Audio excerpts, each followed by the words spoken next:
Yes, manager. Wanje. Yengo oli mulungi leero. Bannanga ate nga sirinako wadde ka lipstick wadde ka lip balm. Badde mba mu field nga tuli mu kulekana abantu banywe mwenge nga tosaagenda na makeup ayinza okugwako. Tuli mu zi promotion naye no bannange. Okupromoting nga tupromotinga naye mukoleko ku size t-shirt medium. Mbadde mu saati nga ninga ali mu dress bwensanga bafani wembeewo. Bande bafani ate mulekera ate okundaga nti mumanyi nnyo. Sakumanyira. Ani akunyizizza? Bafani. Baleke. Bakusikona kusikana ebifana inga ndi kunacho kati waliwo akututenga sinyumye aposinge bagambe mulungi kutuwano ate wali mubi. Sa bintu byakumanyira nja kusiba bafani. Ole yabuza mbona asiba buli omu. Nja kusiba buli omu. Ogamba otya manager? Sigamba ndi wano nkoye. Nabadde ndi awo. Clever Jenava n'agamba nti yasaba abantu kolabo yatuka n'okusaba Fresh Kid Kenzo ne bigaana yasaba ko ne Fresh Kid bana ina yali yagwa naita Fresh Kid atandika agenda Fotinike Bongombo n'amulemesa n'abeerawo naye n'afuna Yesu aliyeni kine kintu kituwa kya kuyiga ki eri abayimbi ekintu ekyo kuba twalabye alien skin agenze n'akimane Rocky Giant nga yavaako nnyo bannange banywe njaga ne bagwako bannange ne Clever je yakkiriza kino ekintu kya alien skin sagala tumukomparinge ku Yesu kuba oli yafiiririra buli sekinoomu omubbi malaya n'omutemu naye mu industry ya Uganda kati alien skin agikutidde torch to an extent bana abayimbi tebajjukira bannaabwe Producer Eddy yali akaba n'agamba Eddy Kenzo amuyambe Kenzo teyavaayo naye alien skin yakajja ta owninga Clever je n'ekintu kintu n'ekimu nti wambeererawo nange kankubeererawo nedda ono Rocky Giant talina kyamu owninga naye yavuddeyo ayambe abayimbi bonna abaagwa ekyalemu abayimbi abaliko abawana abeefula ab'ekitalo okimanyi kye bavaayo okusonda nti tusonda agenda kufa ebbanga lye basonze basaba Evelyn Dagwave nawo bamusondedde sente biri wano bakoyi otuka n'okubira ku mimbi noga abaagala kino nakabadnange nze mpaddeyo ekimala kimala balinda ffe bagule cases balyoke bawe speech baagala nnyo kwa speech bawe speech bamalize nga bagamba gundi akutumidde naye omwana pasa bugingo yakoogera mbu bawa speech yogera bagamba mbukyagulanya abatumidde okitegeera naye alien skin kyemwagaddeko appreciating the talent alabika yabalabanga nga kyali mwana muto kati bwafunye kasente n'afuna ne ku tutumu ali mu kunoonya abo abantu so kati mwabagamba nti alien skin chances ez'okugwa musimanya abuzaayo emyezi 4 bwamala simambu yamanyidde bannamawulire muli basiru taimuza bali basiru batya basiru taimuza alien skin byakola bya attracting already abantu gwe ne bwaba munnamawulire tojikubya story abana bagenda jikuba ba blogger webali omanyi kati media nange nsofuula okukola media yange nkwata simu yange nga nzigulawo YouTube channel okitegeera ate naku zino YouTube zikola nosinga kati TV obadde okimanyi ate gasoro ngeno jikuba ku TV nga abana bagireesedde oli nagamba waliwo ke nalaba mpasta yigazuukidde n'abaana ba YouTube balina emitwe mbo kyaddakyo omukulu azuukidde yali Yesu nga bakutekeesye nga bamumuyimirizaako we bati baditinga obuntu n'ebyana by'e Kampala nja kusiba ebyo biblog ebisirise so kakati abayimbi bangi babaddewo ne bagwa nowezite bano abayimbi ababaddewo tebayambye nnyo bano bantu lwaki alien skin akiyimiriddemu yekka kati anti bano abaliwo buli omu yeeyagaliza lulwe naye n'omwana kye namulabyeko alien skin tukirize tugaane wanjawulo wambala si bampaane ask attention si bampaane kati bw'abanoonya n'abawa ssente gwazimuwadde nedda takola kabampane singa kabampane singa ayise gomanya abantu bawano bakola akantu ne bayita aba media spice buli wagaba emigaati agabanye emigaati ngagaba emigaati oba yamubalira yamugamba abantu basinga kuwoomerwa migaati oba ina company kati buli wagaba emigaati n'ayita bannamawulire kossa ne buyaketi anti yali omugaati anywereko n'amazzi guleme mutuga n'ayita bannamawulire ne basooka bafulaminga emigaati ne bagizuuminga emigaati gy'ebbiri n'agaba ne alien skin avuddeyo tayitse bannamawulire n'essimu bakwata mukwate nga bwenzija mu kifo nga bwemwenze bubiri bitubaddemu oli nakwata sinapu ono nakusika okukuba ebifaananyi bwe kiri ku kya alien skin tagenda nawa kamera tagamako omuntu nti nkwata tayipostingangako ku peegi wabula akola kyawulira kyayagala kyo kyenkugambye nti ono omwana ye Bobi Wine w'emyaka egijja bwe mutegendereza nalaba junior ngagamba nti government wetamwangwira ayinza ofuuka Bob Wine ayagala mwangwira etya ayagala bamukole ki wabula oyo naye junior mukazi akyamusuza naye ayogera badaye mulekerawo okutandika referringa ku gundi yayogedde gundi ki musooke mumanye gundi ki yayogedeza abasirisiru toddangamu bambuuza kati junior yayogera ki ng'omukazi asula mu nnyumba ya mukazi omukazi yamubikka agenda tugamba ki temuddamu kumbuuza abo bati ng'oli mukambwe nnyo leero ate ndi ku brand yange yali skin kati tuleeta Rocky Giant bwe tumumala ate agenda producing oluyimba ye producer Didi omwana jjukidde abantu ate yagwa ya producing yagwa omuntu kati ndo kankubulira omuntu ng'oli producer oba ng'oli muyimbi ne bw'oba wagwa n'ofunako akuyamba nti kati Didi oyo mulaba bagenda mutwala mu studio bamuwe ebikola ojja kulaba kitya nalabye bannamawulire nga baleekaana nga banyiivu nnyo eri Alien Skin kubeera ejjo yabazeemu ku live yabazeemu namuwulidde muleekaane mwasame temulina kye mugenda kujja ku Alien Skin si mwe mwamuleeta ani bo bagamba nti amalala gagenda mmusuula mwe mwamuleeta kyekirika badde abantu batusiriwalirako ng'oli mu kuwaana bbaawo lembo kiweru NT aziwaliyo nga nkwana bwe ninga nti ezo kyo kiwedde waliyo nga ngamba nti nkwagala Sebaka wootali mutugjeeko olugezigezi agenda kugwa gwe wamuleeta gwatandeeta onaamanya otya engwa yange onsanze bukulu nga nviiri otandika otya ogamba ati ayi tumuweyo emyezi 2 agenda kugwa ku ani bagamba industry yamuleeta yekuba ennyimba ze kati tebaddamu kuba nnyimba ze tebaddamu Alien Skin mwesize ekina tebaddamu ffe emimwa gyaffe gijja kukola abantu bennyini ne TikTok promoting ennyimba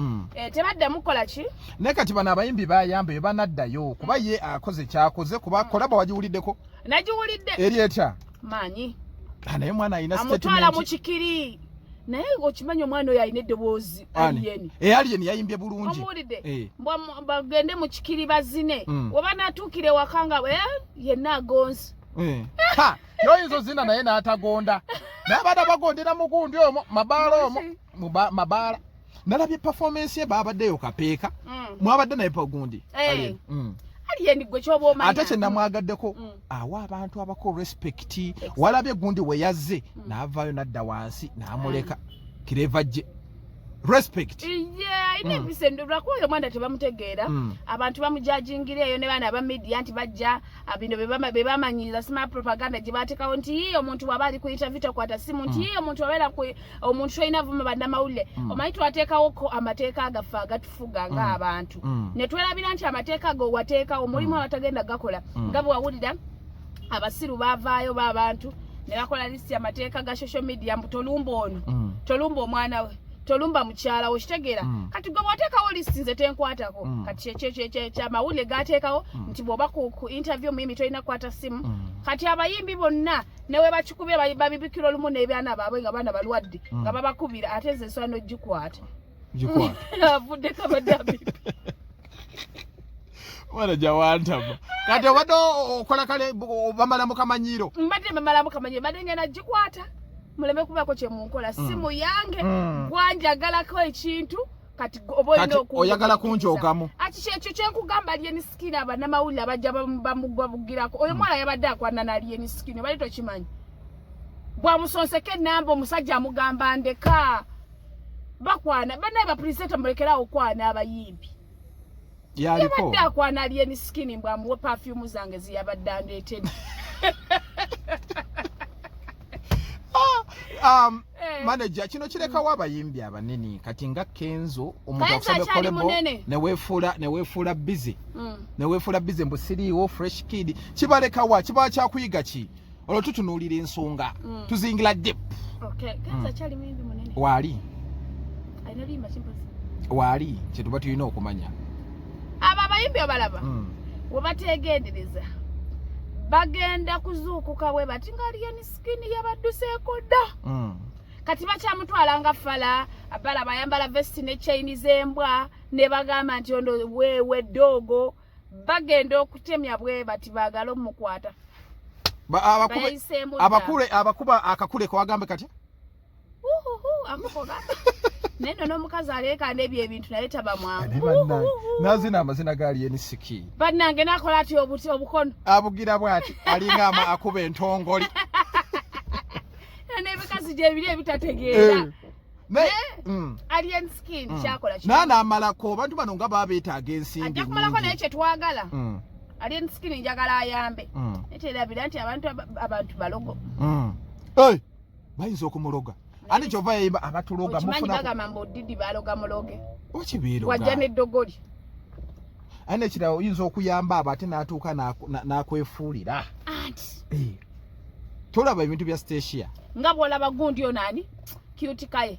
pasita yamuyamba ate bwe yagenda yabba matala gaga bwe yamuyamba yabba mbu yabba ebyuma bya church bawakiri bateekawo towakana nedda bamuleka nga bwomanyi church bweba mbu yabba ebyuma bya church yabba ebyuma ne Bible n'azibba tebawayiriza kati alien skin ye nga ye akaseera ke yakamala mu industry ayina wa mileage gy'atambuddeko eremeddwa bakenzo elemeddwa abayimbi abo abayita abanene omwana yakajja naye omulaba mindset nano basima bachaga bano bali Rocky Giant naye Rocky Giant yabadde afuddeko nnyo namulabe bamwadde 5 n'asaba amazzi bamweka amazzi g'ebitaano n'enkwaco ne obit saawa eyo nga bakazimu nzinkubulira bazimwadde n'asaba enkwaco ne gundi ne muwogo mangu awo kwemitwalo eki ati amala ebizibu naye kati bameka omanyi Rocky Giant abantu beyakolerako lwaki bo tebamujjukidde abayimbi b'ennaku zino bamanyi lwako alien skin kati ye wanjawulo kasita balaba omuntu batandika okubuukira omuntu afudde tugenda raisinga but fino service ye namukolako simanya bafuuka basezi lwaki baagala nnyo abalwadde n'abafu ate kati wano mu bafu attention ebaawo nnyo bannange baagala abafu kinyuma omufu n'abawunyirira n'agaana buli oba n'azuuka n'abakuba embooko gwe nvira ku mulyango gwambe gwevaako sikwagalako oba bw'obakuba bw'olaba gw'otayagala kati Mamuli Katumba n'amalafa siba najja awo mba mukkiriza omuzimu guli nnyo omuntu n'omutuga Mamuli naye muyaaye vaawo naye Mamuli naye muyaaye kati yali alemera ku kibagamba yebika Mamuli nga tafanga tumanye ekyo kiwedde tulabe oba tunabba amabugo gabbika ennaku zino baagateeka mu insurance abasirikale baba wali gwe kumabugo naye Mamuli Katumba ne bw'aba afudde amabugo ge gawera mmoze gawera abagabawa gwe abayimba manyi attention gye baagala oba nagamba mbadde mukyala wa Mamuli Katumba ng'ofa kyolwo mabugo gaveeko galeke alien skin anaamalako n'abayimbi bano ajja kumalako oba Clever J bambi n'agadde Clever J yavuddeyo n'amwebaza kuba abantu bangi baali bagaanyi nga woobimanyi indasoni tebeeyagala olaba oyamba muntu n'akwogerera ebinene bannange naye kye tuba tuyikola kati agezeeko kyakola nga kyali mu kukola alien avaayo kuyamba bantu twagala tugambe nti ayinza oyamba ne batamujjuka ekyemanyi ye concept ye bw'aba ayamba tayamba nti gundi nzijjukira ayambanga yo manyi omutima bw'oba onaayamba omuntu atadde ddala abadda Uganda yamba ku lofit nti mukama alinziriza naye bw'oyamba nti ngenda funamu wandi endinga up ng'oli disappointed kati ekiringa ng'oli eyo n'osalawo okunteekamu ssente nsobola omala n'enkubba okitegeera kati owa tosuubira bwe kiba kize alhamdulillah bwe kiba kiganye it's okay ng'okireka kipasinga so kati alien skin gwe kyekyo kyali mukola talina kyasuubira mu Clever J talina kyasuubira mu Local Giant talina kyasuubira mu producer Didi tugenda mufuna talina wabula ayamba buyambi omutima gwe muyambi omutima gwe mulungi yakulira mu nnaku kyova olaba alaba nti bano abantu abaliko basita gomanye okubeera sita nomala n'okitegeeza okimanyi nti kirungi nnyo kubonaabona n'ofuka sita mu maaso kituufu obulamu bukaluba ng'obadde sita ate n'obanga tukyalina kyoli oba kiribanga nti kati bwekya sita kiveeko mulimu batakimanyi obulamu bukaluba ng'obadde ne ssente n'oyavuwala naye obulamu bw'oba obadde mwavu n'ogaggawala bwanguwa bubeera omwavu olowooza kwegatta nakulya janjalo ye tunaabisaamu mukene oba binaagenda mu bitula anti otandika kweyogeza nze nekitya kitali mukene nga tekintambulira ate wanditaddemu ki akati babaleetadde buloiko tubuzi bwekijajalo kiringa ennyama lwaki abagagga tebasiika bijanjaalo simanyi ne bifuuka nti ennyama gwe wawulidde gundi si clever je omukazi yamuyita embwa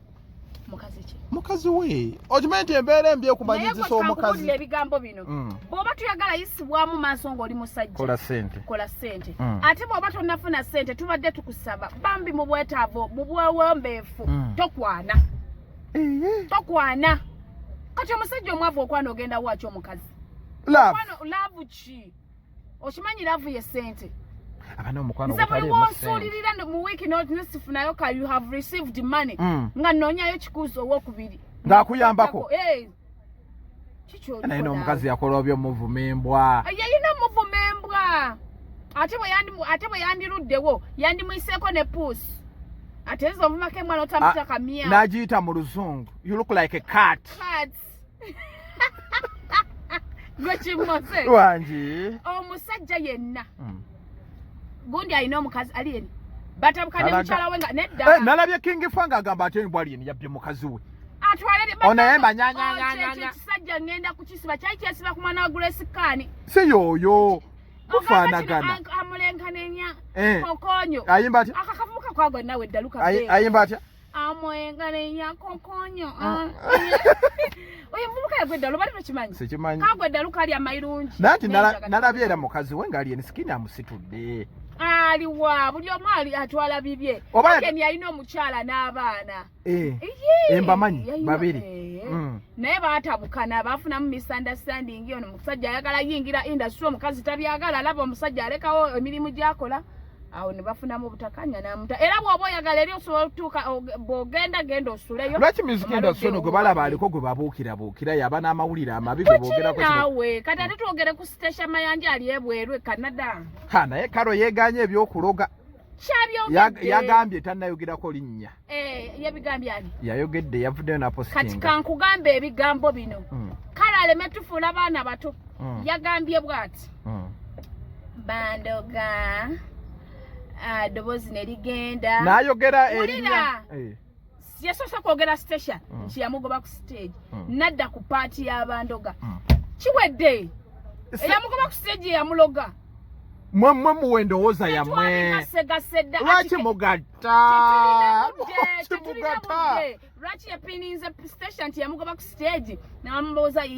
ani kati yakuloga mbw alina n'abaana sigenda mwogera yabadde agamba station yabadde agamba station ate nga ye karo buli omuntu amanye obuzibu bwe ndi omuntu ali around karo ye gundi session sibimanyi nze ye gundi ali acha Jami Kalucha bobo yagala okulaba nze manyi Jami Kalucha yekka ne karo oyo karo nantongo aliko lubale we waabwe gwe muleto taniko yimba lubale we abana goloko konkalo tulabe watakwati kalo nengo yaziteke waggulu aliko lubale we waabwe agenda terese lubale we waabwe obagenda session yakuwadde ki nedda session talina kyeyampadde alina Canada musangewo lwaki mbona ayogedde ye nedda olaba ku station manyi lwaki lwakwaka akawala kasiru era omuntu omusiru osigala musiru kati nkunyumiza station oyo ekyamukijjonyanga sikalu nze buli kimu bakiŋŋambe ekyamukijjonya nga bagenda mwebakako nnyo ng'ebisajja birwadde kala ovaawo kale tobeera ng'omuntu ali concerned kuba by the time weyajjira mu bandi kaali kaana kato ng'amulaga nti banange oyo vaawo kati bwe baamugaana okwegatta n'abasajja abakulu akula n'obwo obukyayi n'obusungu n'enge kyovala yavuddeyo n'agamba station yamugoba ku stage era n'ekyobulogo yabadde alogesa station nze nkubuulira bijje kunze katubuuze eyo gye bagamba nti bamusanzeeko simanyo bimutuga biki ani yagamba baali bagenzi ani yagamba ye mwennyini yagamba bagenda ku basawo kati ye ataloga lwaki yagenda ku basawo nve ku karo alina lubale weewaabwe batereza lubale weewaabwe agende wasani nduga ne Jami Kalu kye bamuyambe walabye zali tawanya bantu n'amwana zali oyo wamuwulidde yavuddeyo n'abyegana n'agamba bawange sifala senda bimuyitako mufala wadde fala mwagalira yanti ngalaba obufumbo buyunga n'abakazi nammwe mutujooga n'abeera ne sente n'ojooga abakazi bo bajooga naye zari respecting Shakira ekyo nange nkolinga for respect abasajja respect bw'oba osazeewo omusajja omulonda ekisooka zari bagamba nze nawulidde oli omukazi naye n'oli omukazi naye ayogeza nze namulabye mbu afekinga life nawe bufekinge kasaba ng'ali bulungi kasita omuntu abanga ali bulungi lwaki mubagale mu faking obulamu nze zaliwe mukwatira ensobi yeja kubera naye bituufu yali anywedde omwenge n'agangayira omusiraamu salina wanywa omwenge tisibye ebyabatabula ne Fabiola bwe yamuyita mama ngaze kubya Miss Uganda namuyita mama Zari n'atabuka mama nze mama wo layira bwanywa omwenge naye kyana ki Fabiola kirabika bulungi nnyo bwanywa kyali nno kinjagala twala eri Nago buli gwe ngamba njagala ochawo. Nedda buli gwe ngamba Fabiola naye alinga nze wa sent. Mukwano. Mako kubeza Fabiola mmanyi. Maka mugagga. Mugagga naye nga njinzo kiwo omukwano. Omukwano ogenda gujja. Mugogwa musanga gwali eno. Ne bwoba na Abraham ng'ogugase n'ogwa Musa ne jubwogwa. Abakazi twagala sente. Ngatana gwani na gwani. N'ogatogwa Musa n'ogwa Abraham otekeko n'ogwera ijja. Ngabjiba miwanvu nnyo. Migurume nti omukazi abeerewa yenga nyizo mulago omukwa kyonna twagala sente ale kati nze siggaana oligo olina nkugamba ze jangu nkussa ebitole tali ng'ogenda kussa nga tolina sente gwowa buli omu atuyanire kugwawa temututawaanya naye kashakibu nawo kadde kakaaye amuyita mwamyani Mwami Lutai. Namulabe salu nengamba omusajja agenda. Nsema naye sagambye ebyo bya mu expose nga mwagala tusabula n'omwami wange. Naga mwami wange fala mu bwafala mwagalirira. Naye toyina right. Kale migration yetiisa nga bwe yagambye. Naye abadde teyeetaaga vuma mu kibaawe fala. Alisi yandigambe batali sharp. Naye wano ke yasembe obo obuvubuka obuto bw'abaaki. Allah. Adde ku bakulu. Adde ku bakadde banne. Bantu bangi gye bali eyo. Sorry. Nze ndi side ekitono naye talina ku disrespecting abawe. Omusajja oba osazeewo nti yoyo bwekaba kampikeekako bw'aba fala yowuwo so yabadde talina moral authority akusindika voice note nanyumiza oli baawe bwafala bwa baawe kibi nnyo era tukivumira naye Shakibu yateredde agenda kuddamu afunye omugongo anti bye bimuwangaaza nange ngenda nfunyiza ku Fabiola amaka yamutwala maka ina sente abasajja abagagga tebabaamu zeragati omukazi ng'ali eyo nga ye ayina sente ze aye nga nyiza omussa ebitoli simanyi yagala funayo shuga ajje kasaba nga apa sente noonya shuga mami ngenda kufunya mu noonya shuga mami nga ayina sente ng'ali bweru saagala we Uganda ate Yerusa Rashto yagala yeyo ngebere tutu agenda bajja wa njagala bere ulideke kigambo sugar njagala bere liringa papali nga sugar mami yes agende mufaka alikole efako nze njagala nywanga mabere gakoowa lwaki galita yalinga gagwa gali mabere agali ku mustawe sigagala njagala bere togenda difuna lwaki sirifuna ku sugar mami togenda difuna kati mfunde soroti mami kushuga ati baba bakulu nga bakola gomanye banga lya lufubanya okutuka wali awo si byangu kati amabere gabo bagateekamu na gozi gagiremu waggulu